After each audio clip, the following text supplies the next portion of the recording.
उनके पार्टी में जुड़ने के साथ साथ पार्टी को और मजबूती जो है वो मिलेगी। जो हमारी विचारधारा है उसको भी मजबूती मिलेगी। कई बार फ़ोन पे भी चर्चा हुई और जब भी करुणा जी से बात करते थे तो लगता था कि बड़े इच्छुक हैं। जहाँ महंगाई पे चर्चा नहीं हो रही, जहाँ बेरोजगारी पे चर्चा नहीं हो रही, सबको सम्मान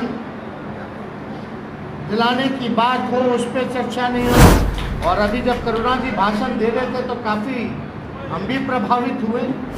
आप बताइए, हम लोग जब सवाल पूछते हैं तो वो लोग कहते हैं कि जात की राजनीति कर रहे हैं। और आज जो तमिलनाडु के डीजीपी रहे, आज उन्होंने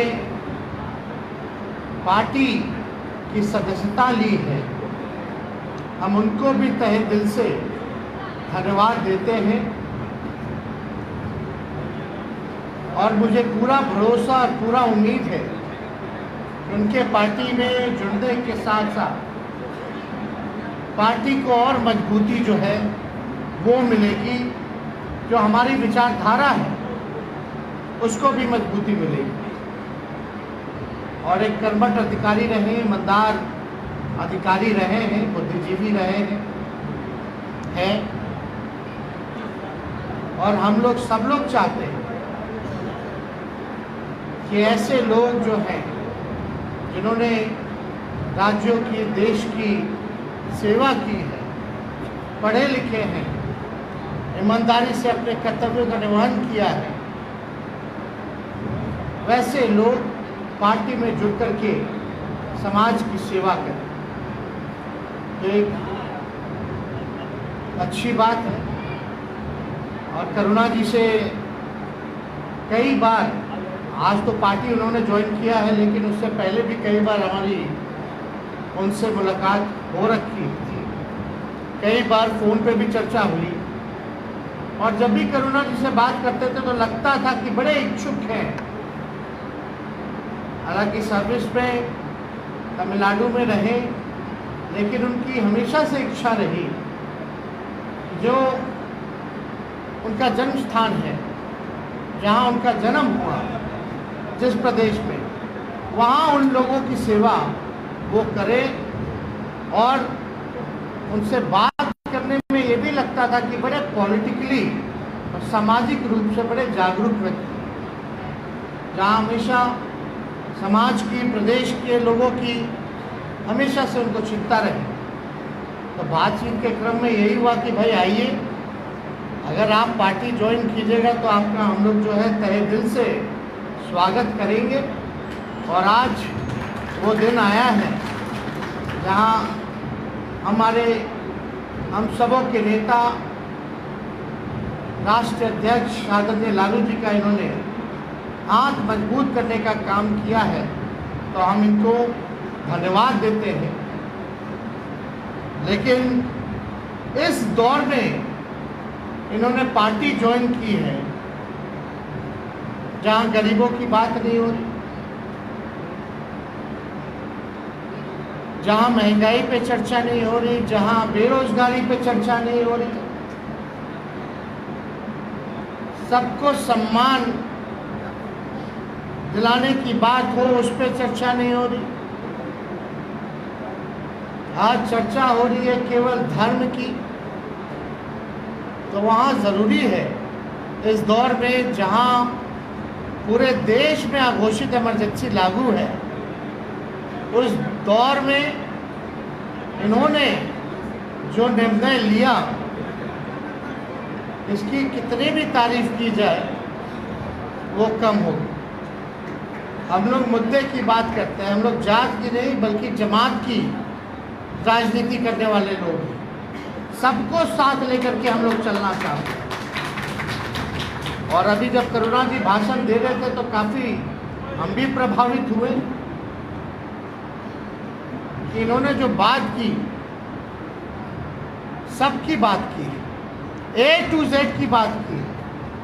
और हम सब लोगों की यही ख्वाहिश है कि ये पार्टी में A to Z, चाहे कोई जात के हों, कोई वर्ग के हों, कोई धर्म के लोग हों, सभी लोगों को हम लोग जो है पार्टी में जोड़ने का काम करेंगे और मान सम्मान देने का काम करेंगे और आगे साथ लेकर चलेंगे।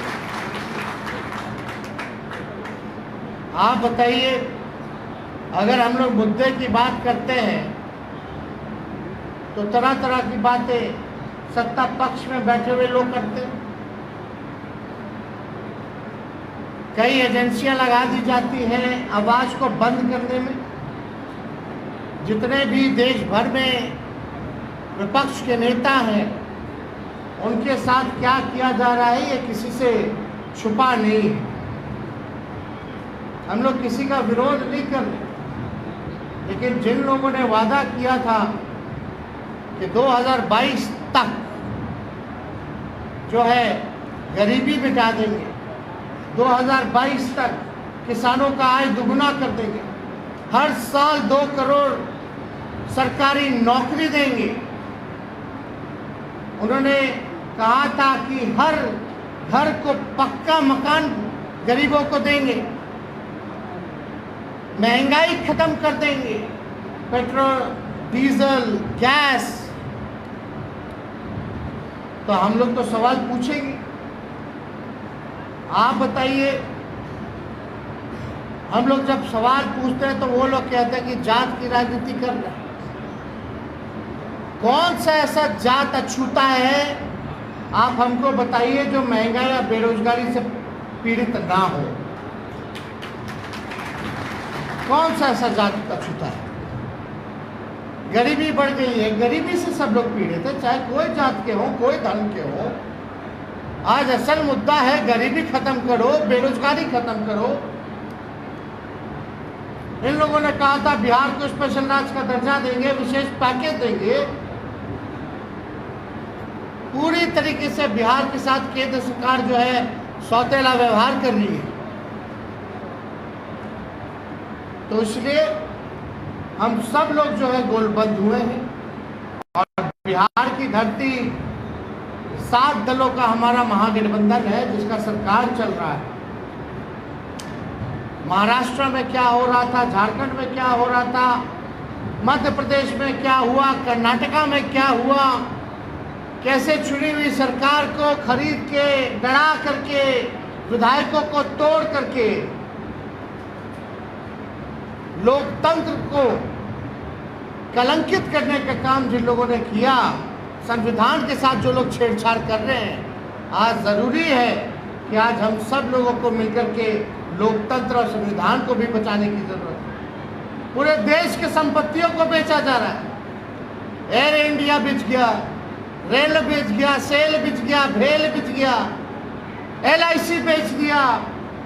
तो चंद अमीर लोग हैं उनको बैंक के लोन दे देती हैं, अब वो लोन लेकर के विदेश फरार हो जाते हैं।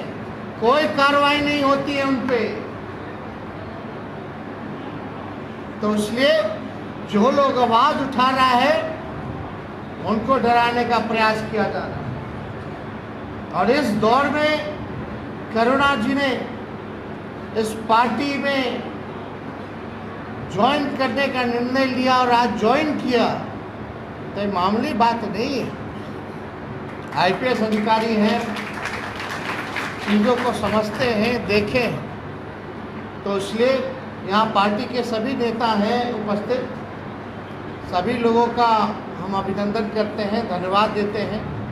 और 11 बजे से ही सुनने में आ रहा कि आप सब लोग यहाँ उपस्थित थे, इसके लिए आपका भी दिखाता है कि प्रति करुणा जी के प्रति, पार्टी के प्रति आपकी क्या मंशा है।